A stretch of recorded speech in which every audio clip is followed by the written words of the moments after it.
Monsieur Dodo, aidez-moi, demande l'enfant. Avez-vous vu un lapin blanc?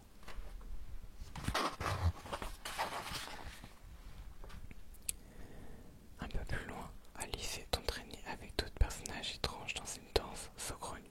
Monsieur Dodo, perché sur un rocher, marque la cadence. Tout à coup, une grosse vague dépose le lapin blanc sur la plage. Monsieur Lapin, ne vous sauvez pas, attendez-moi, le supplie la fillette. Mais il ne regarde que sa montre et s'enfonce dans une forêt.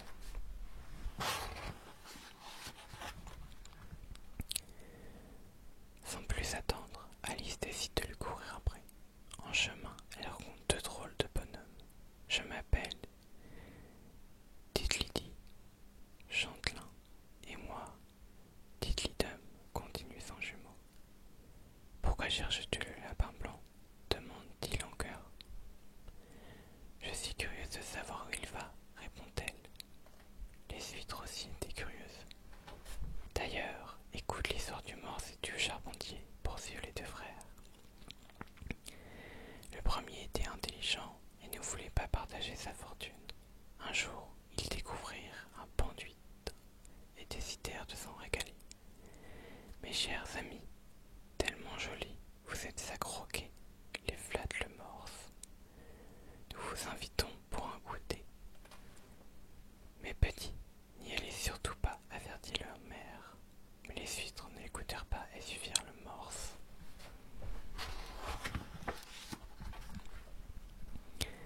Elles s'installèrent à la table, heureuses d'être conviées.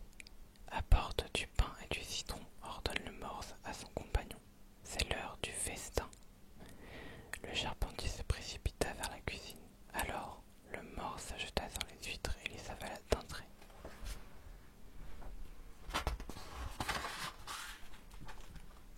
Lorsque le charpentier revint, le gros gourmand se leva de table, l'air embarrassé. Le charpentier vit les coquilles vides et comprit rapidement qu'il avait été dupe. Furieux, il pourchassa le traître. Ainsi finit cette histoire. Conclut, dites-le dit et dites-le dum. Voulez-vous en entendre une autre? Demanda-t-il. Mais à leur grande surprise, Alice avait déjà disparu.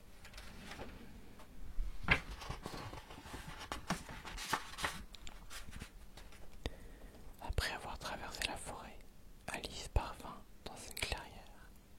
Là, une maison coquette entourée d'un ravissant jardin se dresse devant elle. Qui peut bien habiter ici? Se demanda la fillette. Une voix aiguë se fait entendre. Marianne, je dois partir. Je suis horriblement en retard.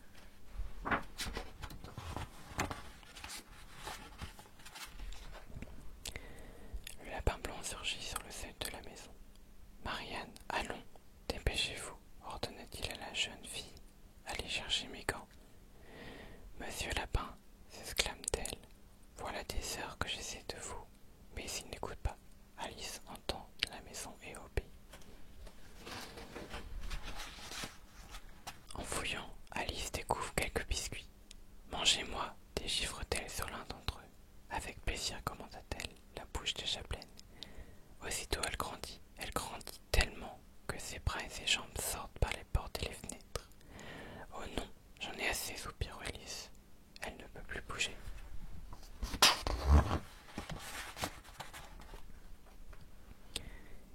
Il y a un monde chez moi, s'écrie le lapin blanc. Incroyable, poursuit Monsieur Dodo qui passe par là. Je n'ai jamais vu ça. La seule solution pour s'en débarrasser, c'est de brûler la maison, affirme l'oiseau. Ne sachant plus que faire, Alice déterre une carotte du bout des doigts. On ne sait jamais, pense la pauvre enfant, et elle croque la carotte à pleines dents. En un clin d'œil, Alice devient minuscule et peut enfin s'enfuir. Monsieur Dodo tente de la retenir, mais elle n'a plus qu'une hâte, rejoindre le lapin blanc. Malheureusement, celui-ci est déjà loin et répète de nouveau qu'il est affreusement en retard. Elle tente de le rattraper, mais elle perd bien vite sa trace. Au détour d'un chemin, la toute petite fille découvre un superbe jardin. De quel jardin venez-vous? Lui demanda une rose.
désorientée, elle hésite.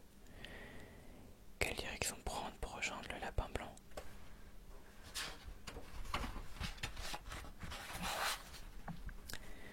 Vous cherchez quelque chose?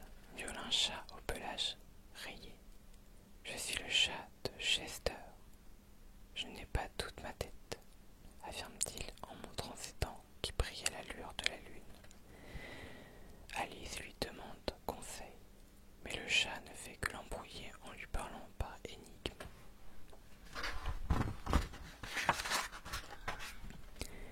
Après quelques pirouettes, il finit par lui suggérer de s'adresser au chapelier fou et au lièvre de Mars. Il doit savoir où se trouve le lapin blanc. Naturellement, ils sont fous, eux aussi. Ricane-t-il en faisant rouler ses yeux dans tous les sens. Mais où habite-t-il? Demande Alice, impatiente. Le chat lui indique un chemin et la petite fille s'y engage.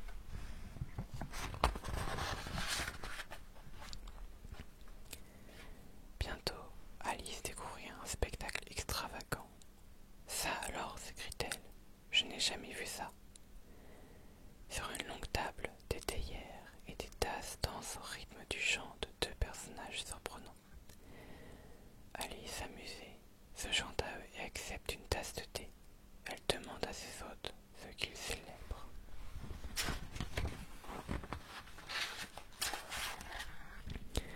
Joyeux non-anniversaire, nos vœux les plus sincères, chante le chapelier fou et le lièvre de Mars.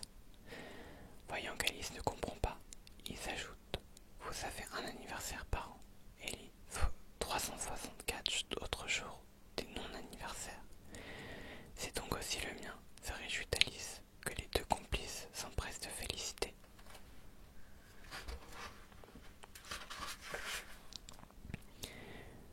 Soufflez sur la bougie et votre vœu s'accomplit, poursuit le chapelier fou. Il soulève son chapeau et présente un cadeau coiffé d'une bougie. Pendant que la fête continue, les deux compagnons posent des devinettes. Mais bientôt Alice s'énerve. Je n'y comprends plus rien. Sans tarder, elle reprend son chemin à travers la forêt.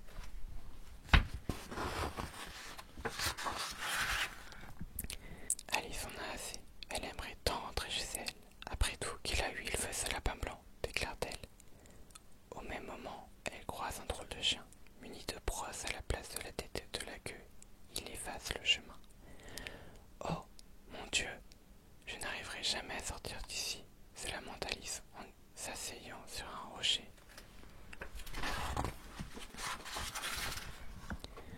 Seule au milieu d'étranges créatures, elle éclate en sanglots.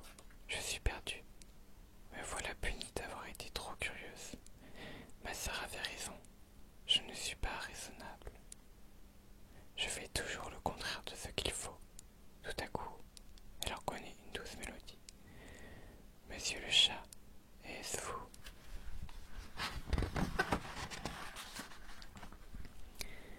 C'est effectivement le chat de Chester qui apparaît dans un arbre. Je voudrais rentrer chez moi, mais je ne sais quel chemin emprunter, explique-t-elle. Vous devriez passer par le chemin extraordinaire. À ces mots, une porte s'ouvre dans le tronc. Voici le raccourci qui mène au château, dit-il.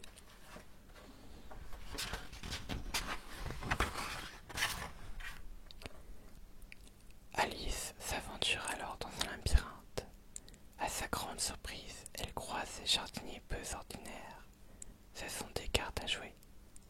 Pourquoi peignez-vous ces roses, questionne-t-elle.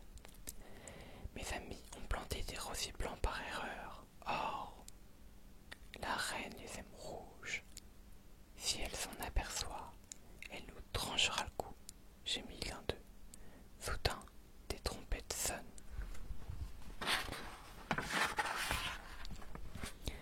La reine, s'écrie le jardinier qui se prosterne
dit jeune fille. Si je perds mon sang-froid, vous perdrez la tête. On pourrait la mettre en colère, susurre le chat à l'oreille d'Alice. Ce serait amusant, conclut-il en ricanant. Oh non, non, supplie Alice qui essaye de l'arrêter. Trop tard. L'animal soulève la robe de la reine qui bascule en avant et disparaît sous ses jupons. Le roi, le lapin blanc et Alice observent la scène, affolés